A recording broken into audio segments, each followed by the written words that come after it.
আমার একটা নিজের ঘটনা।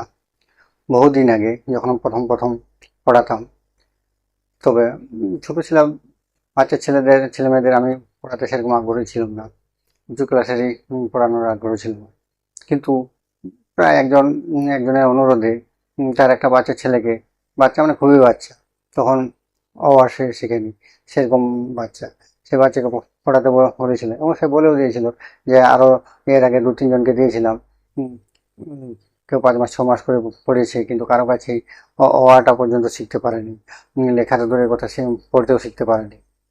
তো আমাকে যেহেতু পরিচিতই ছিল, তুই দিয়েই বলতো, তো দেখ একটু শিখিয়ে দে, উম, একটু বিশেষ অনুরোধ করে, তো সেই অনুরোধে আমি যাই, পড়াই।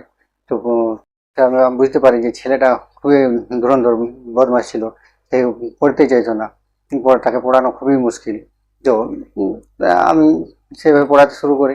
তো পড়াতে শুরু করি, তো তাকে পড়ানোর থেকে গল্পটাই বেশি করতাম তার সাথে, পড়াতাম খুব কম।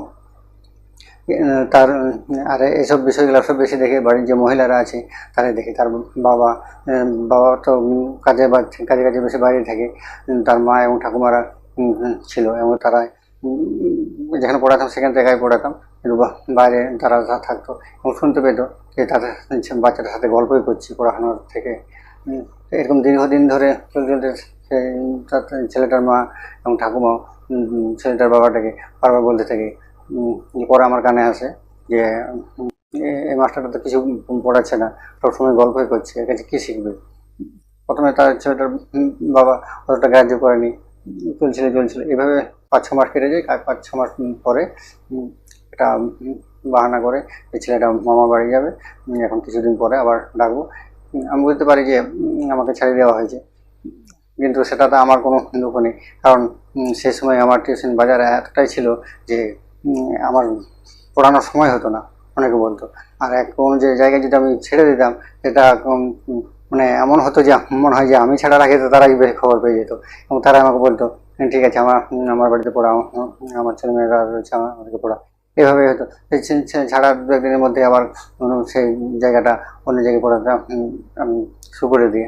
আমার তো সেই সময়টা ফাঁকা থাকে না।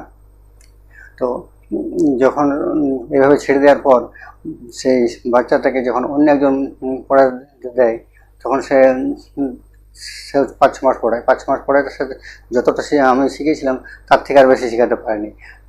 শেখানোর পরে সে বাড়িতেও দেখেছিল যে আগে যে কিছু শিখেনি, অ আ লিখতে পড়ে শিখেনি, সে অ আ লিখতে পড়তে শিখলো, এবং প্রথম ভাগটা কিছুটা শিখে গেছিলো, পরে তারা বুঝতে পারলো।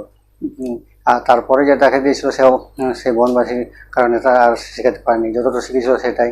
এমনকি তা সেগুলো রিভাইজ করাতে পারেনি বলে সেগুলো কিছু কিছু ভুলে গিয়েছিল। বাচ্চা ছেলে তো, রিভাইজ না করালে ভুলে যাবে। তো পরে যখন বুঝতে পারে যে গল্প করলে সেইভাবে আমি শিখিয়েছিলাম, তখন সে আবার আমাকে বলতে আসে, কিন্তু সেই সময় তো আমার সময় ফাঁকা ছিল না। ফাঁকা না থাকার জন্য তার আমি দিতে পারি না। আমি বলেছিলাম, তবুও আমি বলেছিলাম যে শিক্ষাটা তো আমার দেওয়ার কোনো আপত্তি নেই। তো আমার যে ব্যাচ আছে সেই ব্যাচের মধ্যে আসতে পারলে আবার পড়াবো, কোনো অসুবিধা নেই। তো সে চেয়েছিল যে বাড়িতেই থাকবে। এইভাবে এরকম একটি ঘটনা। পড়ানোর জন্যে যে বাইরের থেকে কথা শুনলে বোঝা যাবে না যে কে কতটা পড়াচ্ছে। শিখাবে এমনভাবে শেখাতে হবে যে যে শিখবে সেও বুঝতে পারে না কি করে শিখবে, এবং আশেপাশে যারা আছে তারাও বুঝতে পারবে না কি করে শিখে গেল। সেইভাবে পড়াতে হবে, সেইভাবে শেখাতে হবে, সেটাই হলো শিক্ষার মূল মন্ত্র।